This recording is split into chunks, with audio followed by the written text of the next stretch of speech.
આપણે બધા અજાણતા જ સામેના માણસને એ કરવા દઈએ છીએ જે એની ઈચ્છા છે. એ તમને ગુસ્સે કરવા માગે તો એ તમને ગુસ્સે કરી શકે. એવી છૂટ કોણ આપે છે? આપણે જ આપીએ છીએ. સામેના માણસને આપણે અધિકાર આપીએ છીએ કે આપણને જે એની ઈચ્છા હોય એ પ્રમાણે નચાવે.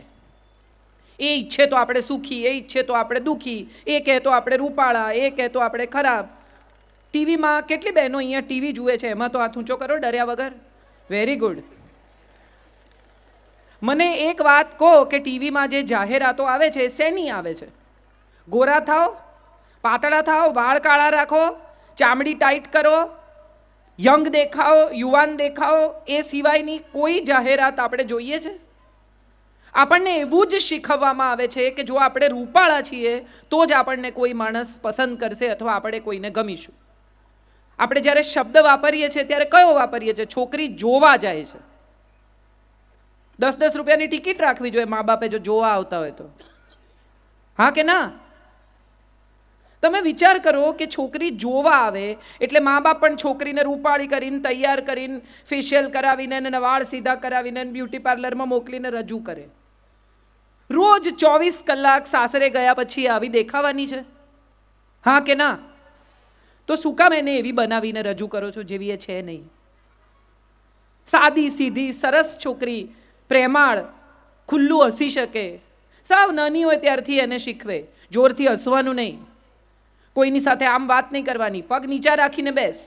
આવું કશું પણ આપણે આપણા દીકરાને શીખવીએ છીએ? જોરથી હસવાનું નહીં, સ્ત્રી સાથે આમ નહીં, છોકરીની મજાક નહીં કરવાની, છોકરી સાથે આવી રીતે નહીં વર્તવાનું, આવું કંઈ આપણે આપણા દીકરાને શીખવતા નથી. કેટલી બધી મમ્મીઓ આજના જમાનામાં એવું કહે છે કે અમે દીકરીને દીકરાની જેમ મોટી કરીએ છીએ, કહે છે. પણ કોઈ મમ્મી એવું કહે છે કે હું દીકરાને દીકરીની જેમ મોટો કરું છું? કેમ? દીકરો 1 કપ ચા બનાવી લે, કે દીકરો 2 વાસણ ઘસી લે, કે દીકરો ઘરમાં પોતાનો પલંગ સરખો કરી લે, કે પોતાનું કબાટ સરખું કરી લે, આવું કેમ આપણે ન શીખવીએ? એની પત્ની પર થોડોક બોજ ઓછો થાય એવું જે સાસુ શીખવે ને એને એની પત્ની ખૂબ ખૂબ ખૂબ આશીર્વાદ આપે. હા કે ના?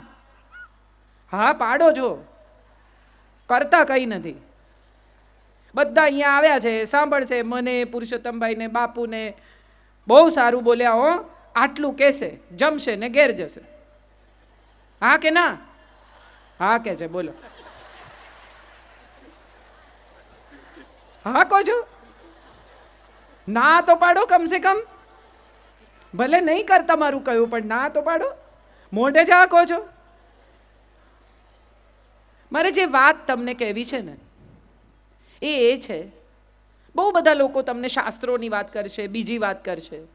મારે તો એ કહેવું છે કે દીકરી આપણા ઘરમાં જન્મે ને ત્યારથી જ તમે જુઓ, પિતાના ઘરમાં દીકરી જન્મે ને ત્યારથી ભલભલા ભરાડી હોય ને એ નરમ થઈ જાય. આ જોયા છે તમે આવું? કે તમને ખબર પડે કે માણસ ઢીલો થઈ ગયો ઘરમાં દીકરી જન્મી. એનું કારણ એ નથી કે એણે દીકરીને પાર્કે ઘેર મોકલવાની છે, એનું માથું નીચે થવાનું છે, એણે આમ કરવાનું છે. એનું કારણ એ છે કે દીકરી પોતે જ એક કોમળતા છે. નાની 2, 2.5, 3 વર્ષની દીકરી આમ વહાલ કરે ને પપ્પાને, 1-2 દિવસની દાઢી ન કરી હોય અને દીકરીનો હાથ ફરે ને તો પપ્પાને બીક લાગે કે આ બિચારીના હાથ છોલાશે, એ બીકે દાઢી કરતા થઈ જાય. વહાલ કરે, એના ગાલ એટલા કૂણા હોય કે એમ થાય કે ના ના ના, આપણે જરા એની પાસે જઈએ તો ચોખ્ખા થઈને જઈએ, જરા વધુ કૂણા થઈએ. દીકરી ઘરમાં આવે ને ત્યારથી પિતાને કૂણા કરી નાખે. 2.5 કિલોનું બંડલ પિતાના હાથમાં મૂકે ને આમ લપેટેલું, ત્યારથી જ ક્યાંક કશેક પિતાની અંદર કશું કોમળ થઈ જાય. દીકરી જ્યાં સુધી ઘરમાં હોય ત્યાં સુધી તમે જુઓ એટલું બધું સરસ વાતાવરણ હોય. નાની 3 વર્ષની દીકરીને તમે ઢીંગલી આપો, એને શીખવવું ન પડે કે માં કેમ બનવાનું, એ આમ જ ઉપાડે ઢીંગલીને. કોઈ જોઈ છે આમ પગથી ઉંચકે ગોળ ગોળ ફેરવે એવી દીકરી? અને 3 વર્ષના દીકરાને આપી જુઓ ઢીંગલી. પહેલા પગ કાઢે, પછી હાથ કાઢે, કાતર બાતર આવે તો વાળ કાપી નાખે, પગની જગ્યા હાથ ભરાવે, હાથની જગ્યા પગ ભરાવે, પછી જુએ કે આ નવી જાતનું પ્રાણી કેવું લાગે છે. આમાં કોઈ સારું કે ખરાબ નથી, આ કુદરતે બનાવેલા 2 જુદા લોકો છે. હું બહુ બધી હમણાંથી સ્ત્રીઓને મળું છું જે લોકો એવું કહે કે અમારે કેમ કરવાનું. ત્યારે મારી પાસે જવાબ એ છે કે જેને આવડે છે ને એણે કરવાનું. આપણી પાસે ક્ષમા છે, આપણી પાસે મમતા છે, દયા છે, વાલ છે, સ્નેહ છે, આપવાની તાકાત છે. તમે કોઈ એવી માં જોઈ છે જગતમાં કે જેણે 2 જ રોટલી કે રોટલા બનાવ્યા હોય, બચ્ચું એવું કહીને ગયું હોય કે આજે હું જમવાના નથી, બહાર જમીશ, બહાર મારા મિત્રને ત્યાં જવાનું છું, મારી બહેનપણીને ત્યાં જવાની છું, અને એકદમ પાછી આવે દીકરી કે દીકરો અને એમ પૂછે કે ખાવાનું છે? તો કોઈ માં એવી છે તમે જોઈ કે જે એમ કે 2 જ રોટલી છે મારી છે, તરત જ એમ કે તું ખાઈ જા? હા કે ના? તો એનો અર્થ એમ થયો કે માં જો ખાવામાં એ પોતાનો સ્વાર્થ નથી જોતી તો બીજા તો શેમાં જુએ? એક માં દીકરા માટે, પોતાની દીકરી માટે જુદી છે, અને એ જ માં પોતાના જમાઈ માટે અને પોતાની વહુ માટે જુદી છે. ઓછી થઈ જાય જમાઈ આવે તો, સુઈ ખવડાવી દઈએ ને સુઈ કરી દઈએ ને કેટલુંય કરી નાખીએ, અને વહુ આવે એ પછીનો સ્વભાવ જ આખો બદલાઈ જાય. ખરી વાત કે ખોટી વાત? બધા આમ કરે જ પણ કોઈ બોલતું નથી. દીકરી નો વર આવે તો આપણને એમ થાય કે આપણે સુઈ એને આગતા સ્વાગતા કરીએ ને આપણે એને પ્રેમ કરીએ ને સુઈ જમાડી દઈએ. કેમ? તો કે આપણી દીકરી એના ઘેર રહે છે, આપણે એને સાચવીશું તો એ આપણી દીકરીને સાચવશે. સ્વાર્થ છે. પણ એ જ છોકરી જે બધું છોડીને આવી છે, એની અટક બદલાઈ ગઈ. ગઈકાલે 8 વાગે ઉઠતી હતી, એક રાતમાં સવારે 6:30 ઉઠવા માંડી. એ આપણને ખુશ કરવાનો ગમે એટલો પ્રયત્ન કરે, પણ આપણે એકદમ દુર્લભ દેવતા, આપણે ખુશ થઈએ નહીં. દરેક વાતમાં ક્યાંક ને ક્યાં ભૂલ ગોતી કાઢવી. એણે સાફ કરેલો પ્લેટફોર્મ ફરી સાફ કરવો.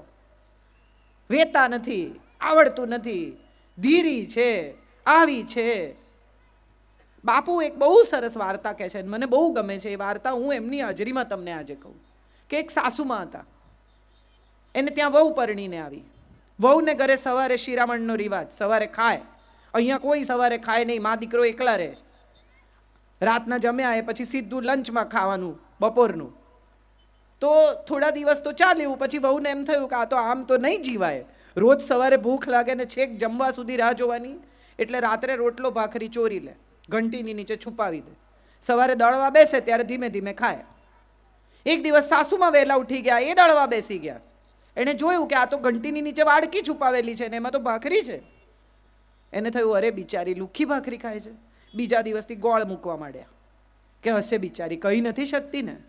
વહુને એમ થયું કે મારો વર જ મૂકતો હોય ને, આટલું વાલ તો બીજું કોઈ કરે જ નહીં, સાસુ તો સારી હોય જ નહીં. એટલે એણે બી વળી એના વરને એમ કે અરે વાહ કેટલું સરસ. વરને એમ થયું કે હશે જે વાતે ખુશ થઈએ, છોડો ને. થોડા દિવસ નહીં, થોડા વરસ આવું ચાલ્યું. વહુને ઘેર વહુ આવી. હવે માની આંખો ઝાંખી થઈ ગઈ છે, બહુ સરસ દેખાતું નથી. અને માં પોતાની વહુને પૂછે છે, જે હવે સાસુ થઈ ગઈ છે, કે બેટા તારી વહુ કેવી છે? તો કે બા આમ તો સારી છે, પણ કામકાજે મોળી છે. એટલે જે વડ સાસુ છે એમણે કીધું કે બેટા ગોળ નાખ તો ગળી થશે, મેં બહુ વરસ નાખ્યો છે.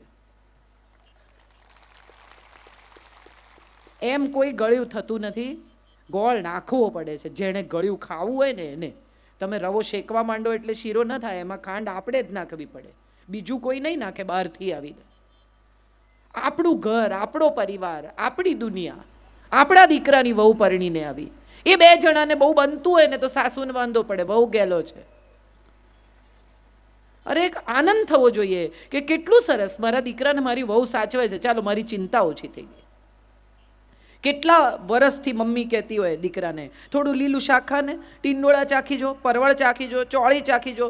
દીકરો અડે નહીં, ના મારે નથી ખાવું. પછી વહુ પરણીને આવે અને એ ટીંડોળા સમારતી હોય ને ત્યારે જ સાસુ કે એ નહીં ખાય. પણ પેલો આવે જમવા બપોરે ને ફટાફટ 4 રોટલી જોડે શાક ખાઈ જાય. સાસુને પડે વાંધો કે મારે કીધે ન ખાધું. ખરેખર તો આનંદ થવો જોઈએ કે 25 વર્ષમાં જે કામ તમે ન કરી શક્યા એણે 25 મિનિટમાં કરી નાખ્યું. હા કે ના? પણ વાંધો શું પડે? મારે કીધે ન ખાધું. એક સાસુમાં મંદિરથી પાછા આવતા હતા, એને રસ્તામાં ભિક્ષુક મળ્યા. એ ભિક્ષુકને જોઈને સાસુમાએ પૂછ્યું કે કેમ આજે ખાલી હાથે? તો કે ભાભી એ વહુએ ના પાડી તમારી, કે ઘરમાં કાંઈ નથી. સાસુ કે એણે ના પાડી, ચાલ મારી સાથે. આખી ગલી તડકામાં ક્રોસ કરાવીને ચાલીને છેક પેલી બાજુ લઈ ગયા કે ઊભો રહે. અંદર ગયા, બહાર આવ્યા અને કે કંઈ નથી, જા. અરે કે આટલું બધું ચાલીને તમે મને પાછો લાવ્યા ને હવે મને પૂછો છો કે કંઈ નથી એવું કહો છો? સાસુ કે ના પાડનારી એ કોણ, હું બેઠી છું.